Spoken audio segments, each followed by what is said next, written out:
రుక్మిణీ కృష్ణుల కళ్యాణం వెనుక నడిచిన కథ. విదర్భ దేశాన్ని భీష్మకుడు అనే రాజు పరిపాలిస్తుండేవారు. ఆయనకు రుక్మి, రుక్మధరుడు, రుక్మబాహుడు, రుక్మకేశుడు, రుక్మనేత్రుడు అనే 5 కుమారులు, రుక్మిణి అనే ఒక కూతురు ఉన్నారు.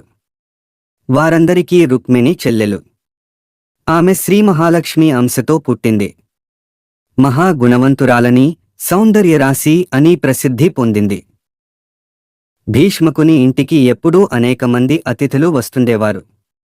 వారు యాదవ శ్రేష్ఠుడైన శ్రీకృష్ణుని లీలలను, గుణగణాలను కథలుగా చెబుతుండేవారు. అవన్నీ వినడం వల్ల రుక్మిణికి బాల్యంలోనే శ్రీకృష్ణుని మీద అభిమానం ఏర్పడింది. పెద్దయ్యేసరికి అది ప్రేమగా మారింది. మాధవుడికే తాను భార్య కావాలని రుక్మిణి గట్టిగా నిర్ణయించుకుంది. రుక్మిణీదేవి అందచందాలను గురించి, గుణగణాలను గురించి శ్రీకృష్ణుడు కూడా విన్నాడు. ఆమెనెలాగైనా వివాహం చేసుకోవాలని ఆయన పట్టుదలగా ఉన్నాడు. అయితే పెద్ద అన్నగారైన రుక్మి మాత్రం తన చెల్లెలు రుక్మిణిని చేది దేశపు రాజైన శిశుపాలుడికి ఇచ్చి వివాహం చేయాలని నిశ్చయించాడు. అన్నగారి నిర్ణయం రుక్మిణీదేవికి దుఃఖం కలిగించింది. వెంటనే తనకు ఆప్తుడైన పురోహితుడు అగ్నిద్యోతనుడిని పిలిచి శ్రీకృష్ణుడికి తన ప్రేమను తెలియచేయమని ప్రార్థించింది. ఆయనకు రకరకాల బహుమానాలు, కానుకలు ఇచ్చి ద్వారకాకి పంపింది. ద్వారకాకి చేరుకున్న అగ్నిద్యోతనుడు కృష్ణుడిని కలుసుకుని రుక్మిణి పక్షాన ఆమె చెప్పమన్నవన్నీ చెప్పాడు. మాధవదేవుని మీద రుక్మిణికి గల ప్రేమానురాగాలను పూసగుచ్చినట్లు నివేదించాడు. రుక్మిణి నిర్ణయాన్ని గురించి కూడా చెప్పాడు. కృష్ణ, నువ్వు అతిలోక సుందరుడవు. లీలామానుష స్వరూపుడవైన నిన్ను శ్రీదేవి తనకు తానే వరించింది. అదే నీ త్రిజగన్మోహనత్వానికి నిదర్శనం. అందుకే రుక్మిణి నీ చరణదాసి అయింది. అంతఃపురంలో ఉండే తాను నిన్ను చేరుకునే ఉపాయం కూడా ఆ కన్యే చెప్పింది అని రుక్మిణి పంపిన సందేశాన్ని అగ్నిద్యోతనుడు శ్రీకృష్ణుడికి అందచేశాడు. స్వామి, నువ్వు వచ్చి శిశుపాల, జరాసంధులను ఓడించి నన్ను నీ దానిగా చేసుకో. చతురంగ బలాలతో రా.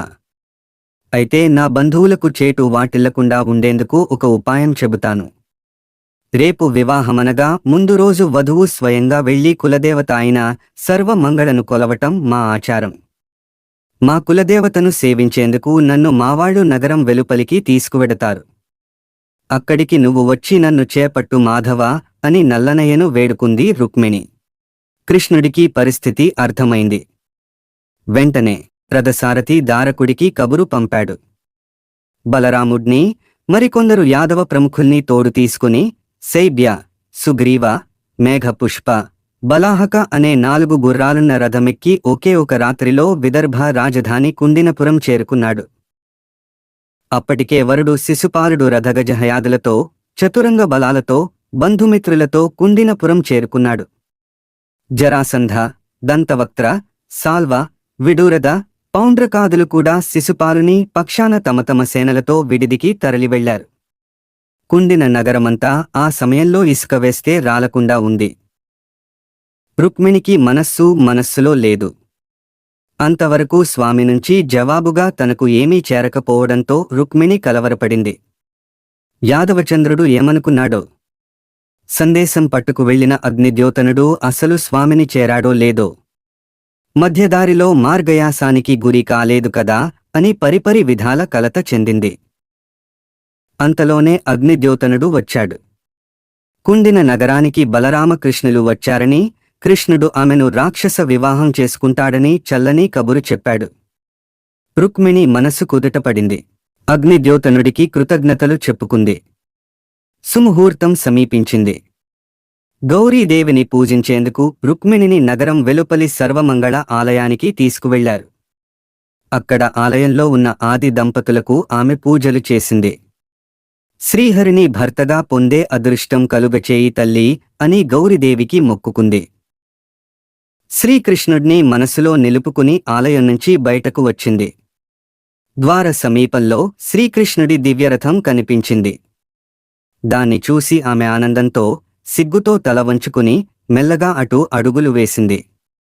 శ్రీకృష్ణుడు రథం దిగివచ్చి తనకు నలువంకలా ఉన్న రాజులెవ్వరినీ లక్ష్యపెట్టకుండా ముందుకు వెళ్లి రుక్మిణీదేవి చెయ్యి పట్టుకుని ఆమెను దగ్గరకు తీసుకున్నాడు.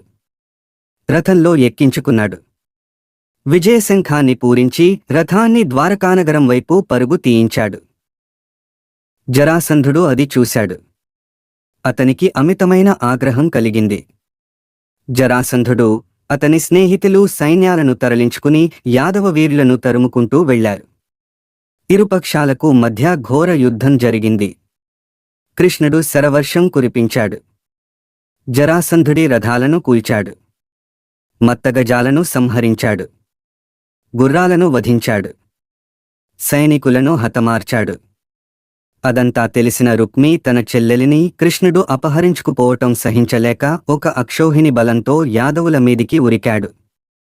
అప్పుడు కృష్ణుడు రుక్మి కోదండాన్ని ఖండించాడు. రథాన్ని కూల్చాడు. అతడ్ని తీవ్రంగా గాయపరిచాడు. నిరాయుధుడై నేలపై నిలిచిన రుక్మికి సంభవించబోయే ఆపదను రుక్మిణి అర్థం చేసుకుంది. హడలిపోయింది. శ్రీకృష్ణుని పాదాల మీద పడి తన అన్నకు ప్రాణభిక్ష ప్రసాదించమని వేడుకుంది. శ్రీకృష్ణుడు రుక్మిణి ప్రార్థన మన్నించి రుక్మిణి సంహరించకుండా వదిలేశాడు. అతడ్ని బంధించి అతని తలకట్టు సగం తీసి మీసాలు కొంతవరకు కోసి విడిచిపెట్టాడు. రుక్మి తనకు జరిగిన పరాభవానికి అమితంగా విచారపడి శ్రీకృష్ణుని గెలిచిగాని కుండిన నగరంలో ప్రవేశించనని ప్రతిజ్ఞ చేసి అప్పటినుంచి భోజకటంలో ఉండిపోయాడు. ద్వారకలో రుక్మిణి కృష్ణుల వివాహం వైభవంగా జరిగింది. ఇలా రుక్మిణి, కృష్ణుల కళ్యాణం జరిగింది.